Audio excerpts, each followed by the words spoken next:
Morning, guys. 606 Garage, ladies.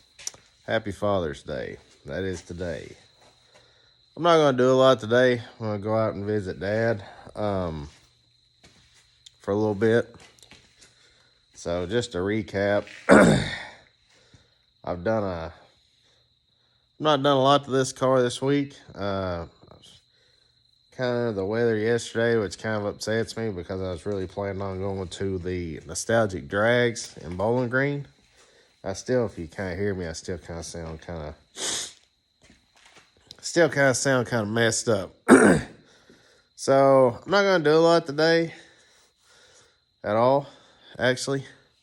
But I haven't really put anything out there for anybody to see or, whatever. I have. Yesterday I did spend about 1 hour down here. I've got that rear end housing in the car. So I bet I didn't bring them in here. Nope. I gotta go get my shocks. My shocks came in the competition adjustable engineering shocks. I don't know if they're any good or not. Somebody can chime in. They're probably good or bad. I don't know. No more than I'm going to drive this car. Hopefully they'll be fine. But yeah. Show you a couple of things we got coming down the right way here. I'll show you what I've been doing this week. All right. Now I went and picked this up. This is a 351. I was told it came out of a 90 model. And I'm going to tell you what. This old motor looks good.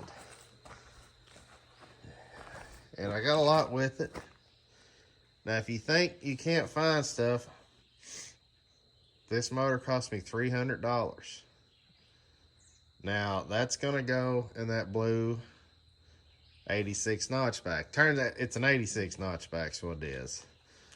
Now, the 7.5 that was in that with the 327 gears, the original 7.5, and then so 3 7.5s, I traded for this 8.8 straight up. The fellow that wanted those rear ends, he can use those. He prefers those. He does dirt track racing, 4-cylinder, and they work out great for him. So actually, any more stuff that I get, like stock axles, 7.5 rear ends, I'm just going to drop them off to him. They don't go to waste. They don't get scrapped. And I'd rather give something like that to somebody that can use it than anything. So we got the rear end sitting in there.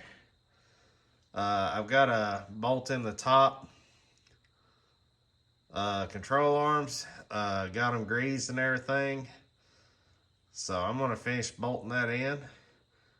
I'm going to start getting the axles ground down to fit in there. That's my plan today. I want to get the axles bolted in there with the backing plates. I'm not planning on hooking the brakes up. Not yet. But I would like to get the axles in there and get me some more floor space. The more stuff that goes on this car, the cleaner my floor gets. Plus, I'm really itching to drive this car with them gears in it. So that's what we're doing today. Now, I kind of touched on this on another video, but as you can see, where that was hitting the edge of that spool? It needs to be ground back. I'm going to take this one back just a little bit more. But it needs to be ground back about 1/4 of an inch. It's, I don't know if I should cut these off or not. I mean, they're not doing anything. I mean, weight's weight, right? Anyway, I gotta get these ground off and get these ready to slide in that rear end. And then I'm gonna wash everything down. I'll throw a rag over here to try to keep any metal shavings going in those. But that's where I'm at with this, and then hopefully I'll get these bolted in. So I'll look and see if I have to put some kind of a Loctite on there. I may have to, I'm not sure. It comes with locking nuts. I mean, I'd almost put anti-seize in that considering those blocks are aluminum, but I'm hoping these work out because I like the way everything went together. And I'm gonna tell you, with the C-clip eliminators and the axles, this was cheap. And I'm gonna tell you, it's 450 bucks. So, and these aren't expensive axles. I think they were like 2 something. And the C-clip eliminators are 2 something. So, like I said, by the time you pay taxes and everything, expect to have about 450 bucks on a set of axles. But they're tough. You know, I won't have anything that's gonna break these ever. So this rear end would serve me great, you know, as long as you know, keep it maintained, keep the fluids and everything great in it, and this thing will last me forever.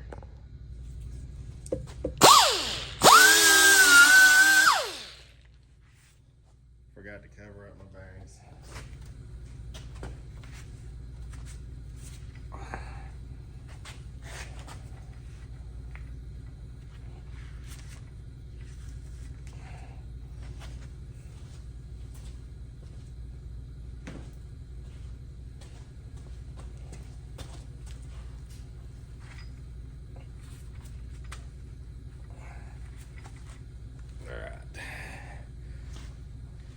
All right, let's get the, that looks like a decent spot.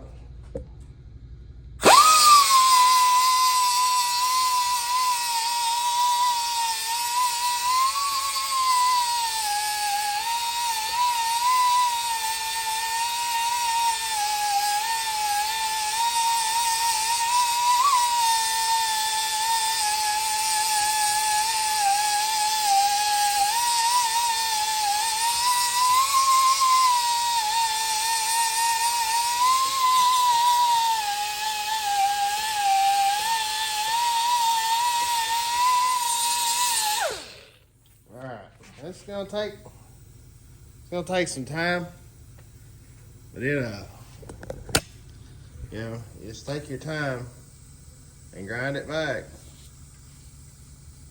That's gonna be nice. All right, I'm gonna finish this up. All right, guys, so I'm gonna take a wire wheel and clean the end of this up.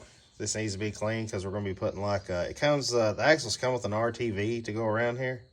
As you can see, like the bearing sleeve was cut off, so you know the sleeve that holds the bearing, the axle end, and you know you read your instructions. It'll tell you to leave a an 1/8 inch there, but I'm throwing a rag in there so I can wire brush this up real good. You don't want nothing inside the housing, but I'm gonna get this cleaned up. All right, so that's cleaned up fairly decent. I'll pull this out here. All right, now if you think you don't make dust, you definitely do. So keep those covered up. All right, backing plates on there. Let's test fit this axle.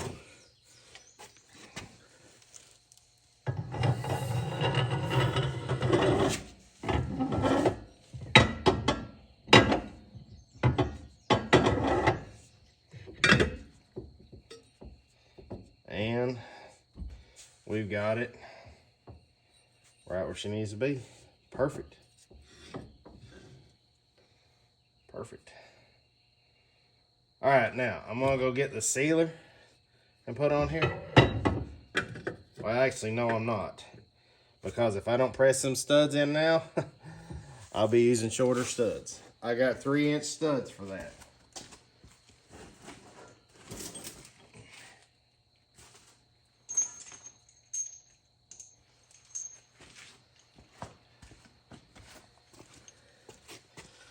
Got these fellas right here, and they will not go in there if I don't press them in now. All right, now to figure out a good way to do that, which I've got an idea. We'll go over and take a look at that. All right, now this is how I'm pressing these on here. Just got a piece of pretty thick steel. Here, let me get this on the ground. Sorry. Now, if you've never pressed hardened wheel studs, This definitely isn't like Advanced Auto Parts wheel studs. These are tough. Now I'm using 1.5" by 3/16 wall. I just cut that about 1 inch longer than the wheel stud. But if you want to know how tough these are, I stacked these laying flat and it bent them. So it takes a decent press to press these in here.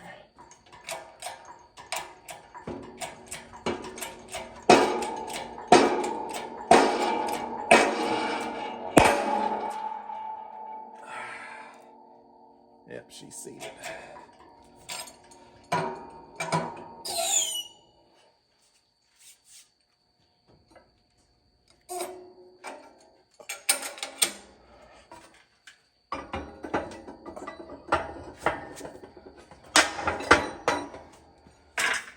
Now, that one's in there. Now I used the socket earlier and some washers, which it worked. But I could see where it kind of got against some threads. So I had to regroup.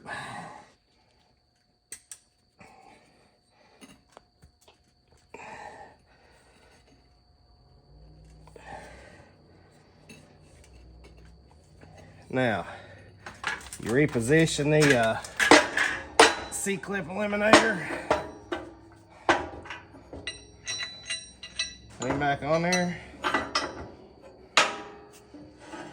Roll him up. Slide him on.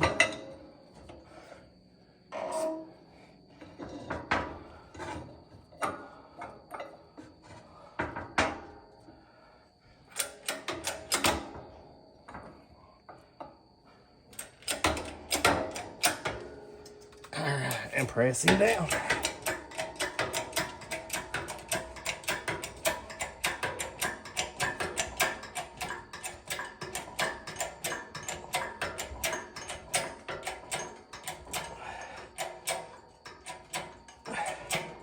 That's it.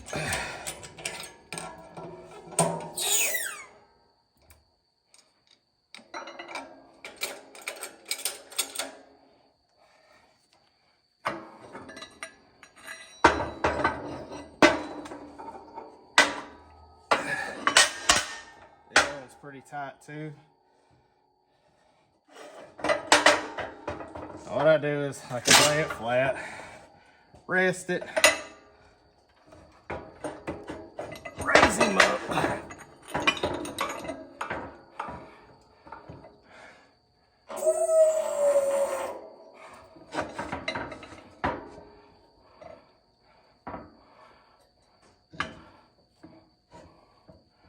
Getting good and squared the best I can.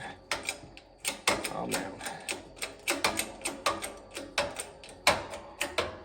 Alright, once she gets tight, you ain't gotta hold it no more. I really need to fix this handle deal.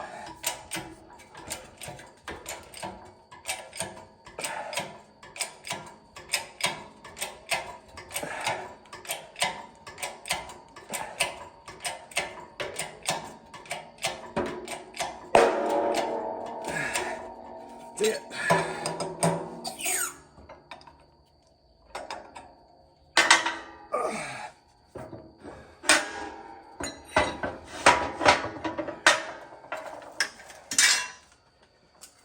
Whew. One more to go. All right, quick tip. Now I stuffed this full and kind of trued it up a little bit with a grinder. You take this file, and I'm just gonna 45 the edge. You know, nothing drastic, because there's a seal on the inside of that C-clip eliminator that you do not want to damage. We're gonna be putting, you know, RTV, you know, but, you know, a knife edge on a piece of steel will definitely eliminate a cushion for the RTV to seal. All right, that feels really good. Now, we're going to set the backing plate on. If you ever get, curious, the hole for the parking brake points towards the front of the car. Let me see. Yeah, there's a hole right here for the parking brake cable. It always points to the front of the car. So, let me back you up a little bit. Now, it's pretty much ready for install. It does not say to apply anything to the threads on the bolts.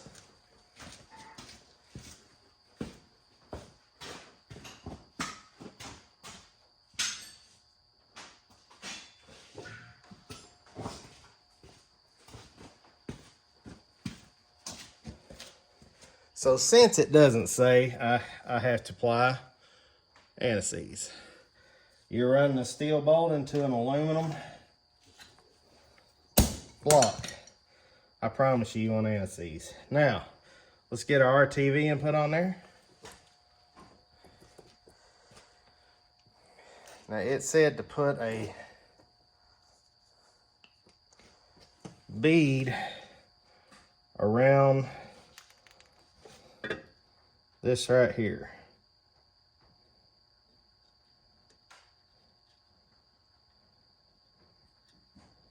So that's exactly what we're going to do.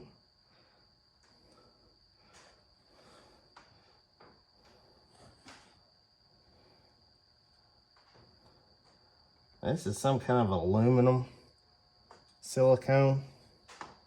I'm not familiar with it, but I'm definitely going to buy some. Now, I'm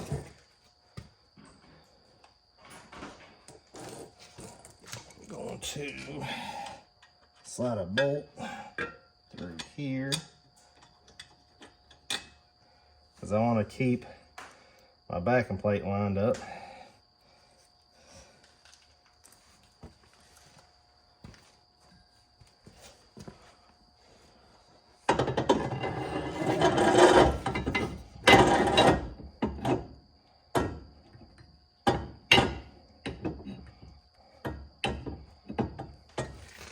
Give me just a second. We'll find it. There it is.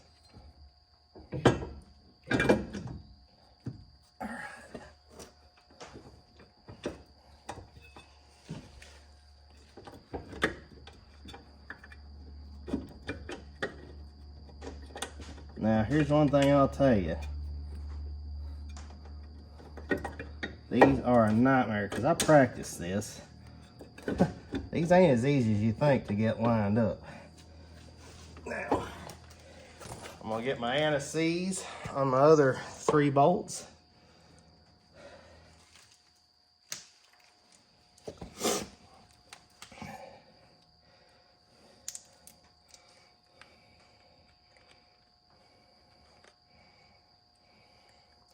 Just do it one at a time. That way I don't make a mess.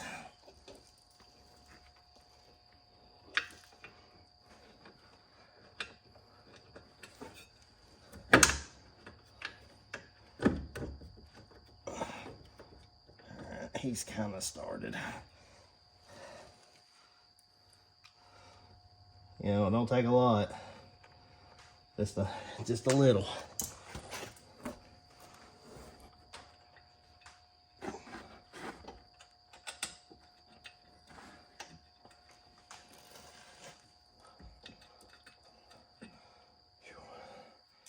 What a pain.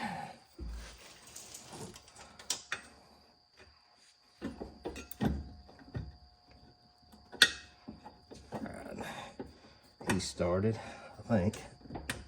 No.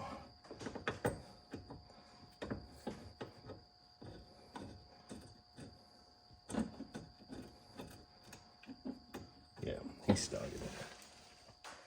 One more bolt. Must have dropped it.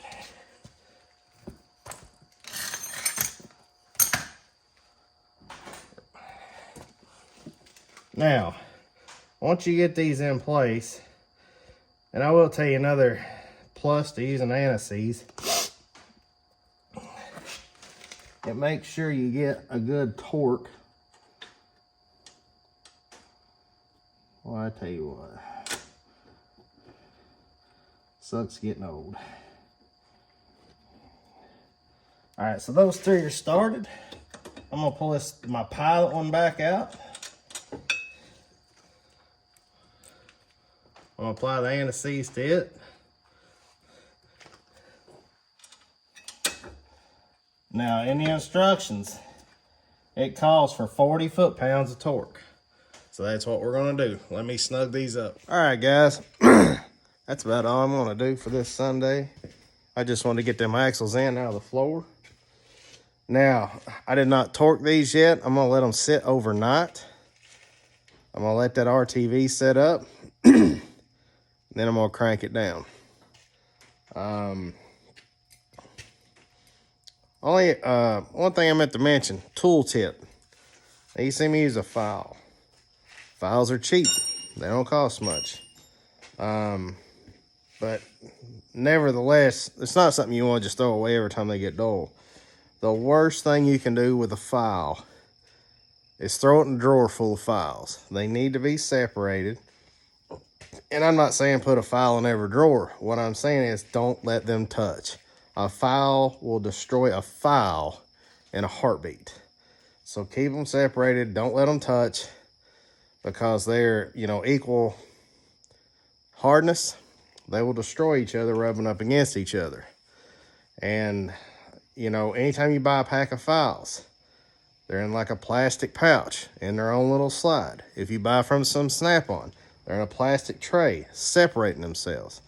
Don't touch the files together. Don't do it. I mean, once you do, you wear the file down, you wear the edge down, you might as well grind it down, make a knife out of it. So that's all I've got for you as far as a tool tip.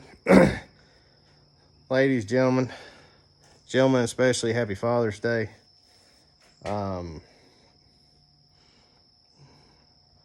We'll try to pick it up, get this thing back down on the ground very soon.